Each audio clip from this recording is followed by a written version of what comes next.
حضرت علی شیر خدا کرم اللہ تعالی وجہ الکریم آپ فرماتے ہیں، کبھی تم دوسروں کے لیے دل سے دعا مانگ کر تو دیکھو، تمہیں اپنے لیے مانگنے کی ضرورت نہیں پڑے گی۔ آپ فرماتے ہیں، انسان بزدل اتنا ہے کہ خوابوں میں بھی ڈر جاتا ہے، اور بے خوف اتنا ہے کہ جاگتے میں بھی اپنے رب سے نہیں ڈرتا۔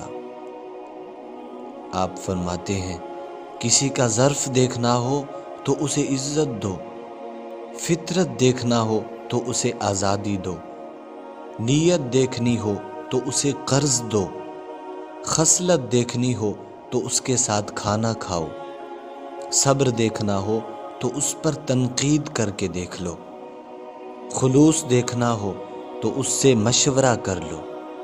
آپ فرماتے ہیں، کسی کو تم دل سے چاہو اور وہ تمہیں ٹھکرا دے تو وہ اس کی بد نصیبی ہے، تمہاری نہیں۔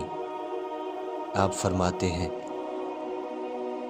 اپنا سر اونچا رکھو کہ تم کسی سے نہیں ڈرتے، لیکن اپنی نگاہیں نیچی رکھو تاکہ پتہ چلے تم ایک باعزت گھرانے سے تعلق رکھتے ہو۔ آپ فرماتے ہیں، کبھی بھی کامیابی کو دماغ میں اور ناکامی کو دل میں جگہ نہ دینا، کیونکہ کامیابی دماغ میں تکبر اور ناکامی دل میں مایوسی پیدا کر دیتی ہے۔ آپ فرماتے ہیں، جو شخص تم پر غصہ بھی کرے مگر پھر بھی تعلق ختم نہ کرے، وہ برے وقت میں تمہارا سچا ساتھی ہے۔ آپ فرماتے ہیں، اچھا دوست چاہے جتنی بار روٹھے اسے ہر بار منا لینا چاہیے، کیونکہ تسبیح کے دانے چاہے جتنی بار بکھریں چن لیے جاتے ہیں۔ آپ فرماتے ہیں، جو شخص تمہاری نظروں سے تمہاری ضرورت کو سمجھ نہیں سکتا، اس سے کچھ مانگ کر خود کو شرمندہ نہ کرو۔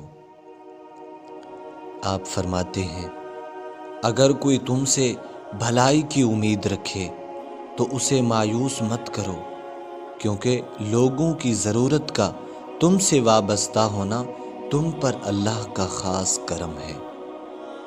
آپ فرماتے ہیں، اپنی سوچ کو پانی کے قطروں سے بھی زیادہ شفاف رکھو، کیونکہ جس طرح قطروں سے دریا بنتا ہے، اسی طرح سوچوں سے ایمان بنتا ہے۔